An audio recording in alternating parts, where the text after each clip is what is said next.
Hello dear friends, എല്ലാവർക്കും taste of മമ്മിയിലേക്ക് സ്വാഗതം. ഇന്ന് നമുക്ക് മത്തങ്ങ കൊണ്ട് ഒരു ചമ്മന്തി ഉണ്ടാക്കാം. മത്തങ്ങ ചമ്മന്തി അത് എങ്ങനെയാണെന്ന് കാണിക്കാം. മത്തങ്ങ ചമ്മന്തി ഉണ്ടാക്കുന്നതിന് ആദ്യം നമുക്കിതിനെ വേവിക്കണം. ഒരു 150 ഗ്രാം മത്തങ്ങ ഞാനിവിടെ കഴുകി വൃത്തിയാക്കി ഇതുപോലെ ഈ സൈസിൽ കഷ്ണങ്ങളാക്കി വെച്ചിട്ടുണ്ട്.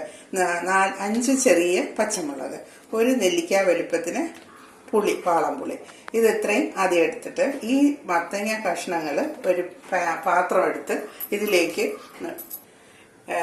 ഒരു പാത്രത്തിലേക്ക് ഈ മത്തങ്ങ മുഴുവനും ഇടുക. എന്നിട്ട് പച്ചമുളക് അതിലേക്ക് ഇടാം. മത്തങ്ങയും പച്ചമുളകും ഒരു 1/2 ടീസ്പൂൺ മഞ്ഞൾപ്പൊടി കൂടി നമുക്കിതിലേക്ക് ഇടാം.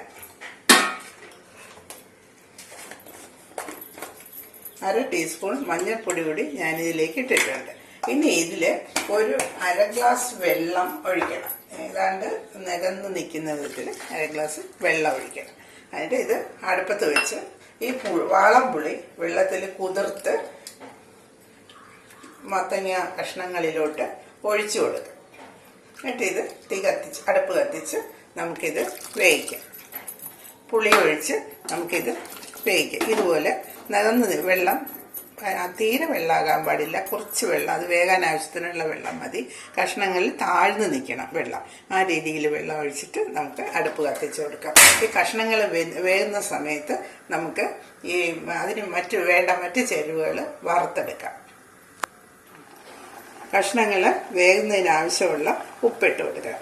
ആവശ്യത്തിന് 1/2 സ്പൂൺ ഉപ്പ് ഇപ്പോൾ ഇട്ട് കൊടുക്കാം. പിന്നെ ആവശ്യമുള്ളത് നോക്കിയിട്ട് ഇട്ടാൽ മതി. ഉപ്പിട്ട ശേഷം പാത്രം അടച്ച് വെച്ച് വേവിക്കാം. ഈ സമയം നമുക്ക് അടുപ്പ് കത്തിച്ചിട്ട് വറുക്കാൻ ആവശ്യമുള്ള സാധനങ്ങൾ എടുക്കാം. ചീനച്ചട്ടി അടുപ്പത്ത് വെച്ചു. ഇനി നമുക്ക് ഇതിലേക്ക് ആവശ്യമുള്ള എണ്ണ ഒഴിച്ചു കൊടുക്കാം. നമുക്ക് പാൻ അടുപ്പത്ത് വെച്ച് ചൂടായി. ഇനി കുറച്ച് എണ്ണ ഒഴിച്ചു കൊടുക്കാം. 1 സ്പൂൺ എണ്ണ ഒഴിച്ചിട്ട് നമുക്കൊരു കഷ്ണം കായം വറുത്തെടുക്കണം. ഇതിന് ഒരു കഷ്ണം കായം വേണം. സാമാന്യ വലിപ്പമുള്ള ഒരു കഷ്ണം കായം വറുത്തെടുക്കണം. കായം മൂപ്പിച്ച ശേഷം അതേ എണ്ണയിൽ തന്നെ കുറച്ച് 1/2 ടീസ്പൂൺ ജീരകം, 1/2 ടീസ്പൂൺ ഉലുവ എന്നിവ നമുക്ക് വറുത്തെടുക്കണം. അതിനുശേഷം ഒരു കപ്പ് ഉഴുന്ന് വറുത്തെടുക്കണം. അതേ എണ്ണയിൽ തന്നെ വറുത്തെടുക്കാം. അത് കഴിഞ്ഞിട്ട് നമുക്കൊരു 5 or 6 പച്ചമുളക് വറുത്തെടുക്കണം. അതിൻ്റെ കൂടെ അത് കഴിഞ്ഞ ശേഷം ഒരു മുറി തേങ്ങ തിരിയത് വറുത്തെടുക്കുക. തേങ്ങ നല്ലവണ്ണം വറുക്കണ്ട, അതിൻ്റെ പച്ചമണം മാറുന്നത് വരെ മാത്രം വറുത്തെടുത്താൽ മതി. പച്ചമണം മാറുമ്പോഴേക്കും നമുക്ക് പുറത്തെടുക്കാം, കാണിക്കാം. ഉഴുന്ന് പരിപ്പ് ഗോൾഡൻ കളറിൽ മൂപ്പിച്ച് കോരണം. അതിന് ശേഷമുള്ള എണ്ണയിൽ 2 കതപ്പ് കരിവേപ്പില ഇട്ട് അത് മൂപ്പിച്ച ശേഷം തേങ്ങ ഇട്ട് വറുക്കണം. തേങ്ങ ഒരുപാട് മൂപ്പിക്കാൻ പാടില്ല. പച്ചമണം മാറുന്നത് വരെ മാത്രം മൂപ്പിച്ചാൽ മതിയാവും. ഇതേ എണ്ണയിൽ തന്നെ നമുക്ക് 2 കതപ്പ്, ബാക്കിയെല്ലാം ഞാൻ മൂപ്പിച്ചെടുത്തിട്ടുണ്ട്. ഇവിടെ ഇങ്ങനെ ബാക്കിയെല്ലാം ഞാനിതിൽ മൂപ്പിച്ച് വെച്ചിട്ടുണ്ട്. ഇനി നമുക്ക് കറിവേപ്പില ഇട്ട് മൂപ്പിച്ച് അതിലേക്ക് കറിവേപ്പില ഇട്ട് മൂപ്പിക്കാം. 2 കതപ്പ് 3 കതപ്പ് കരിവേപ്പിലയിട്ട് ഞാനിത് അതുകൂടി മൂപ്പിച്ചെടുത്തിട്ടുണ്ട്. ഇനി അതിലേക്കാണ് ഈ തേങ്ങ ഇട്ട് കൊടുക്കുന്നത്. തേങ്ങ ഈ അരമുറി തേങ്ങ തിരിയത് ഇതിലേക്കിട്ട് പച്ചമണം മാറുന്ന സമയത്തേക്ക് അത് വാങ്ങി വയ്ക്കണം. നല്ലവണ്ണം ചോക്കേണ്ട ആവശ്യമില്ല, മൂപ്പി വയ്ക്കേണ്ട ആവശ്യമില്ല. അത് ഈ ചമ്മന്തി ഒരാഴ്ച വരെ പുറത്തിരുന്നാലും ഫ്രിഡ്ജിൽ വെക്കാതെ തന്നെ കേടുകൂടാതിരിക്കും. ചപ്പാത്തി, ചോറ് എല്ലാത്തിനും പറ്റിയ ഒരു വിഭവമാണ്. ഇത് എല്ലാവർക്കും പരീക്ഷിച്ച് നോക്കാവുന്നതേ ഉള്ളൂ. എല്ലാവരും ചെയ്ത് നോക്കിയിട്ട് ഫീഡ്ബാക്ക് അറിയിക്കാൻ മറക്കരുത്. ഇപ്പൊ ഈ ചമ്മന്തി ഉണ്ടാക്കുന്നത് ഇത്രയും ഒന്ന് ചൂടായി കഴിയുമ്പോഴേക്ക് ഇതങ്ങ് ഈർപ്പം മാറി കഴിയുമ്പോഴേക്കും നമുക്ക് തീ ഓഫ് ചെയ്യാം. അപ്പോഴേക്ക് ഈ കഷ്ണം വെന്തിട്ടുണ്ടോ എന്ന് നോക്കാം. കഷ്ണം വെന്തിട്ടുണ്ടെങ്കിൽ നമുക്ക് ഈ കഷ്ണങ്ങൾ തണുക്കാനായിട്ട് അനുവദിക്കും. നമുക്ക് മിക്സിയിൽ അരയ്ക്കണമല്ലോ. മിക്സിയിലാണ് ഇതെല്ലാം ഒന്ന് അടിച്ചെടുക്കേണ്ടത്. ചെറിയ ഈർപ്പമേ ഉള്ളൂ. ഇതുകൂടി പറ്റുമ്പോഴേക്കും കഷ്ണങ്ങളെല്ലാം വെന്തിട്ടുണ്ട്. സ്പൂൺ കൊണ്ട് കുത്തി നോക്കുമ്പോൾ അറിയാം. ഇനി ഇത് നമുക്ക് തണുക്കാൻ അനുവദിക്കണം. അതിലേക്ക് നമുക്ക് തീ ഓഫ് ചെയ്തിട്ട് തുറന്ന് വെച്ചേക്കാം. ഈ വെന്ത പീനിക്ക കഷ്ണങ്ങൾ ഒരു പാത്രത്തിലോട്ട് മാറ്റാം. അപ്പോഴേ തണുത്ത് കിട്ടുള്ളൂ. പാത്രത്തിലോട്ട് മാറ്റി വെച്ച ശേഷം നമുക്ക് തേങ്ങയുടെ തീ ഓഫ് ചെയ്യാം. അത് തണുക്കാൻ അനുവദിക്കണം. അതിനുശേഷം നമുക്ക് മിക്സിയിൽ അരച്ചെടുക്കാം. അരച്ചു കൊണ്ടുവന്ന ശേഷം ഞാൻ നിങ്ങൾക്കിത് കാണിച്ചു തരാം.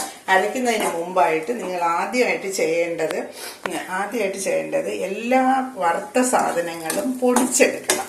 മുളക്, ജീരകം, ഉലുവ, ഉഴുന്ന്, കായം എന്നിവയെല്ലാം ആദ്യം പൊടിച്ചെടുക്കണം. ആ പൊടിയുടെ കൂടെ മാത്രമേ ബാക്കി ഓരോ ചേരുവകളായിട്ടിട്ട് അരയ്ക്കാവൂ. അല്ലെങ്കിൽ പൊടി അരഞ്ഞു കിട്ടത്തില്ല.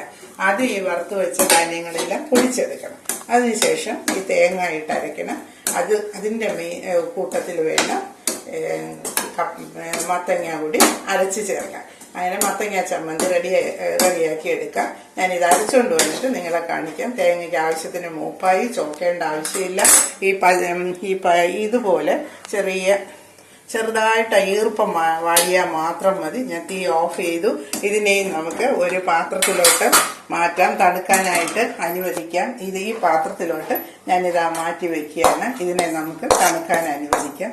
അങ്ങനെ ഈ ചമ്മന്തി ഞാൻ ഇനിയിപ്പോൾ അരയ്ക്കാം. തണുത്ത ശേഷം ഓരോന്നായിട്ടും ഇതെല്ലാം തണുത്ത് കഴിഞ്ഞിട്ടുണ്ട്. ഈ ധാന്യങ്ങളെല്ലാം തണുത്തിട്ടുണ്ട്. ഇതിന് ഞാൻ ആദ്യം അരച്ചുകൊണ്ട് വരാം.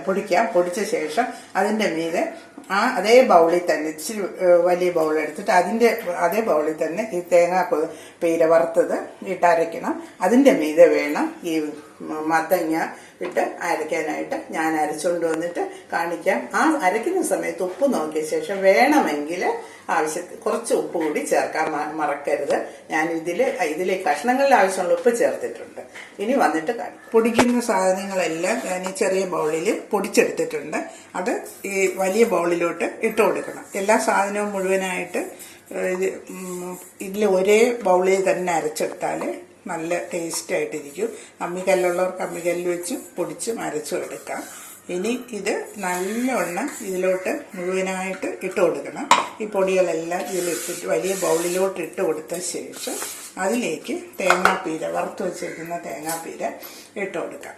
അത് ഒന്ന് അരഞ്ഞു വരുമ്പോഴേക്കും ഈ വേവിച്ച് വെച്ചിരിക്കുന്ന മത്തങ്ങ കൂടി ഈ കഷ്ണങ്ങൾ കൂടി ഈ അരപ്പിലേക്ക് അരയ്ക്കുന്ന അരപ്പിലേക്ക് ഇട്ട് കൊടുക്കാം. എന്നിട്ട് നമുക്ക് അരച്ചെടുത്ത ശേഷം ഞാൻ കാണിക്കാം.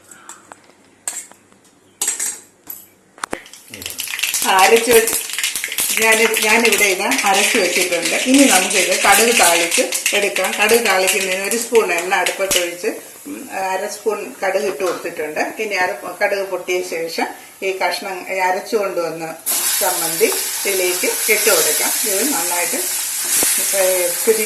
നന്നായിട്ട് ചൂടായ ശേഷം തിരുമ്മി എടുക്കണം.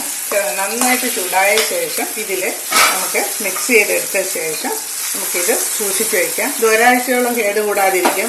സാധാരണ ചമ്മന്തി പോലെയല്ല. ഫ്രിഡ്ജിൽ തന്നെ വയ്ക്കണമെന്നില്ല. ഇത് ഈർപ്പരഹിതമായിട്ട് ചെയ്തതുകൊണ്ട് ഇത് എത്ര നാൾ വേണമെങ്കിലും നമുക്ക് പുറത്ത് വെച്ച് ഉപയോഗിക്കാം. ഒരാഴ്ചയിലധികം പുറത്ത് വെച്ച് ഉപയോഗിക്കാം.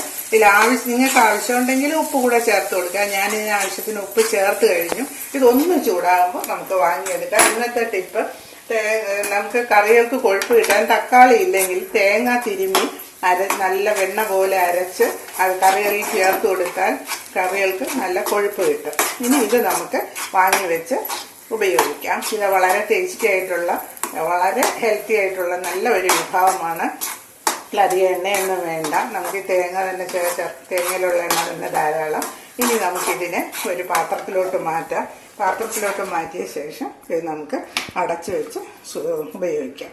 ഇത് നിങ്ങളെല്ലാവരും ചെയ്തു നോക്കണം. എല്ലാവർക്കും ഇഷ്ടപ്പെടും. വളരെ ഹെൽത്തി ആയിട്ടുള്ള ടേസ്റ്റി ആയിട്ടുള്ള ഒരു നല്ല വിഭവമാണ്. എല്ലാവരും ഇത് ചെയ്ത് നോക്കാൻ മടിക്കരുത്. എല്ലാവരും ചെയ്തിട്ട് ഫീഡ്ബാക്ക് അറിയിക്കണം. എല്ലാവർക്കും ഇത് ഇഷ്ടപ്പെടുമെന്ന് കരുതുന്നു. എല്ലാവരും ചെയ്ത ശേഷം ലൈക്ക് ചെയ്യാനും ഷെയർ ചെയ്യാനും മറക്കരുത്. എന്നെ അറിയിക്കാനും മറക്കരുത്. ബൈ.